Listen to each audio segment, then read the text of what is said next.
Olá, meus amados, a paz do Senhor. Hoje nós vamos ler aqui o livro de Atos. Maravilha. Meus amigos, não vou ler tudo aqui agora por o vídeo não ficar enorme e te enfadar. Mas vamos direto ao assunto pelo que interessa. A partir do capítulo 2, no versículo 14, Pedro ele faz um discurso, a qual ele prega para a galera, fala para o israelita que eles crucificaram a Deus, que eles preferiram soltar Barrabás, que eles entregaram Cristo para Pilatos e tudo aquilo outro. Ele estava levando ao povo ali ao arrependimento.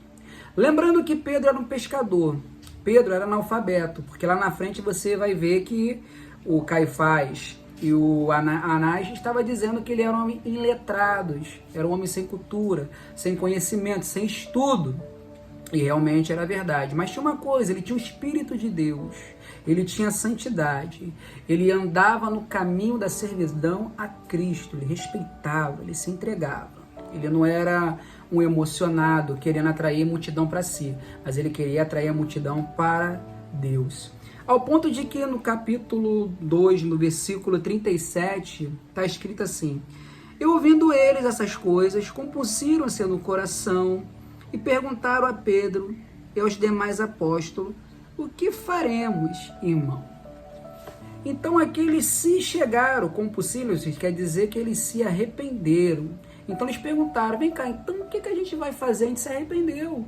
E Pedro lhe respondeu no versículo 38, respondeu Pedro: arrependei-vos, cada um de vós, e seja batizado em nome de Jesus Cristo para a remissão de vossos pecados, e recebereis o dom do Espírito. E outra palavra, olha, vocês se arrependeram, não pratica mais, vão ser batizados, esquece o velho homem, vão receber o dom do Espírito e vão viver em nova vida, amém?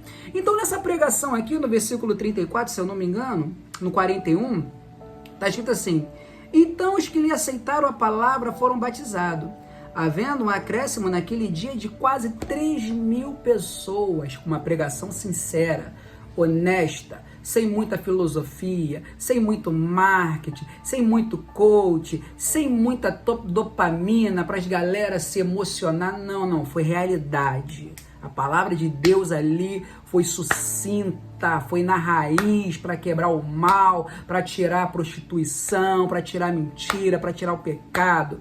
E nessa pregação sincera foram quase 3.000 pessoas ao arrependimento e foram batizadas, amém? Então, quando Pedro, João e os apóstolos estavam pregando, levando, isso daí teve um alvoroço lá para os anciãos, Caifás e Anás. Eles eram o sumo sacerdote, ele estava vendo aquele alvoroço, e eles eram estudiosos, eles sabiam a lei de Torá, eles sabiam a lei de Moisés, eles tinham lido já de Gênesis a Malaquias, eles tinham tudo com eles, sendo que tem um porém.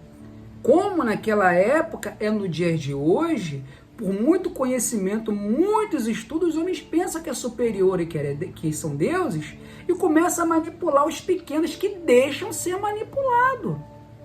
Mas ainda existe, meu amigo, aqueles que não têm estudo, mas têm a unção. Existe aqueles que não são letrados, mas são de Deus. Existe aqueles que não têm cultura, mas têm a unção do Todo-Poderoso para poder pregar a palavra e levar ao arrependimento multidão de pessoas a se entregarem a Deus. E o mais importante de tudo é que mesmo eles sendo estudiosos, eles ficaram impressionados.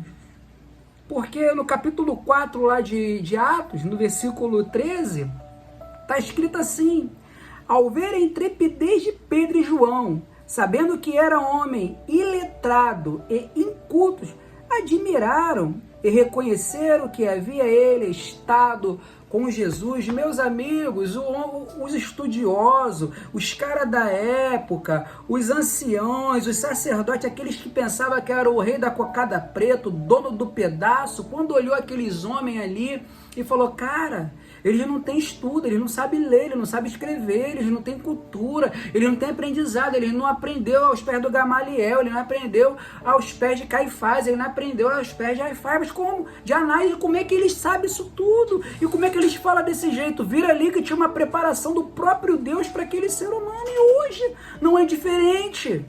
Hoje nós vimos aí, infelizmente, cristãos sendo abafados por pessoas da elite, que se acha dono da verdade, que se acha o próprio Deus, que se acha superior. Por quê? Porque coloca o anel de ouro no dedo, coloca um terno caro. Não estou condenando isso. Eu estou dizendo o sentimento de superioridade que gera esse pecado, a qual, pela pregação de Pedro sendo um homem humilde, pescador, a sombra dele curava enfermos.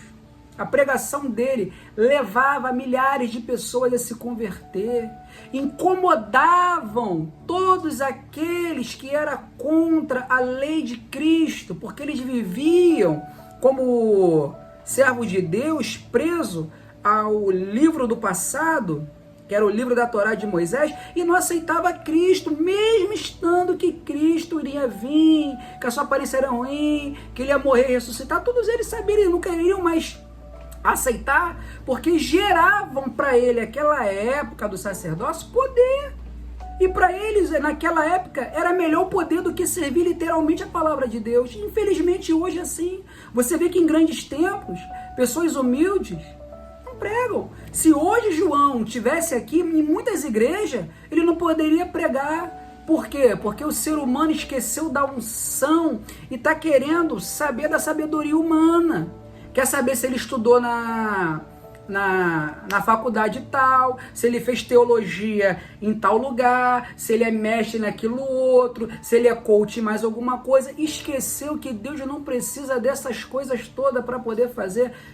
Eu vou abrir um parênteses aqui para lhe dizer que eu não sou contra a estudar a palavra de Deus. Eu sou contra aquele que estuda para poder ganhar dinheiro e se achar que é o tal e fica soberbo. Aonde quando você vai num templo, é mais fácil tu falar com Deus do que falar com esse tipo de pessoa. Pessoas que têm um ego lá em cima.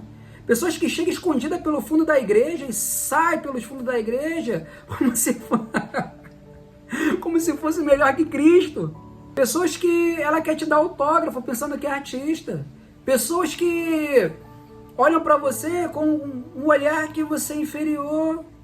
Um olhar que olha assim, nossa, eu sou superior, eu tô aqui, você não tá. Meus amigos, lembrando que quem fez a maior história, quem fez mais milagre, quem fez mais prorrogativa nisso tudo foi um carpinteiro chamado Jesus de Nazaré. A Bíblia diz que lá em João, se fosse escrever todo o feito de Cristo, faltaria espaço na terra para caber tantos livros do milagre que ele fez. Eu fico imaginando, não tem como imaginar, aliás. E fora isso, você vê que Pedro era humilde, fora alguns outros, não todos, e fazia cidades prodígio de maravilha. Agora, também temos o apóstolo Paulo, que caiu do cavalo. Era um homem letrado. Ele estudou aos pés do Dr. Gamaliel, mas ele foi um servo de verdade. Ele abriu mão disso tudo. Ele não tinha segurança. Ele não tinha carro, casa. Ele não tinha agendazinha cobrando dinheiro, se achando que era o tal. Não, ele ensinava com dureza, com franqueza e com amor. Então, meus amigos, você que está começando agora e quer pregar a palavra de Deus e se sente inferior porque essa cambada que estudou muito e acha que são deuses e acha que só eles podem, lembra que um homem chamado Pedro, que era pescador, iletrado, inculto, como a palavra de Deus está dizendo aqui, colocou no bolso todos aqueles fariseus estudados. Então, o que vale é a unção, é a santidade que tem dentro de você. Se tiver oportunidade de estudar, fazer uma teologia, faça. Mas se você ainda não tem condições, não deixe de pregar, não deixe de falar da palavra de Deus, não deixe de buscar, não deixe de ser santo. Se desvia do pecado, se desvia das amizades mundanas, se desvia dos vícios, se desvia de todas as aparências do mal e serve a Deus. Porque aonde você for pregar o evangelho, o próprio Deus colocar a palavra certa na sua boca. Creia nisso, um forte abraço, se inscreva no canal. Vamos manter esse canal aqui ativo, vivo e vamos nos tornar uma grande família. Um abraço a todos vocês aí. Até o próximo vídeo.